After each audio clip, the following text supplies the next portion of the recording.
ባክ ምንም ልንግባባ አልቻልንም። ምንም ዋጋ ያልገባው ካስቸገረች እንዳንተ አይነት ባል መቼም እንደማታገኝ ንገራታ። ንገሪዋ ዋጋሽ እንዲያውቀው። አንቺ እኮ ልዕልት ነሽ። የትኛውም ወንድ እንደ ንግስት ሊያኖርሽ እንደሚችል ንገሪው።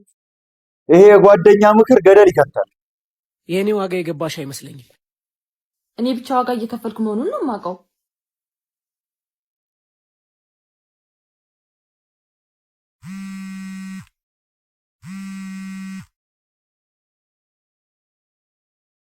ለምን ዘጋው?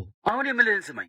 ይኸውልሽ ቤተሰቦቹ ሲመጡ እንዴት ጠብር ግፍ ብለሽ አስተናግደሽ እንደሚሸኛቸው እናቱን አስታምሽ ወንድሙን እንደ ወንድምሽ አስተማርሽን አስታውሽና ጭርባል ስልክ ተቀያየሩ። እሱ አልፎ ቤተሰቦቿን እንዴት በምቾት እያኖርክላት እንደሆነ አስታውሳት።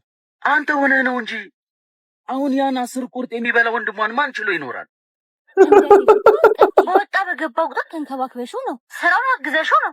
አሁን ያንቺን ዋጋ ማስተዋል አቅቶት ነው የሚጨቃጨቅሽ? እንደ ወንዶቹ አታመሽ፣ አትጠጣ፣ አትሰክር። እንደ ሚስት ቤቴ ቤቴ ብለህ ነው። በአንተ ልክ የሚንከባከባት ወንድ መቼም አታ ጓደኛ ነው።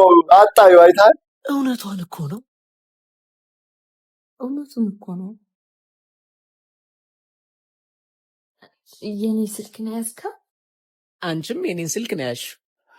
ሊዱ ደውላ ነበር እንዴ? አዎ። ማን ደውሎ ነበር እንዴ?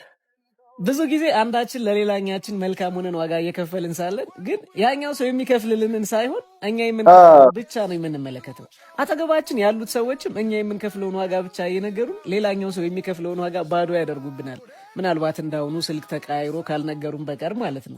እኔ ከኔ በኔ የኔ ከማለት እንውጣ። ሁላችንም ይሄ ለኛ ነው። በጣም ትክክለኛ ነገር ነው። ግን አንተ የሆነ ሪሌሽንሺፕ ውስጥ አንተ ያደረግከው ብቻ እየታየ ከሆነ በጣም ስህተት ነው። ፓርትነርህ ለአንተ ምን እያደረገ እንደሆነ ለማወቅ ወይም ለማየት መሞከር አለብህ።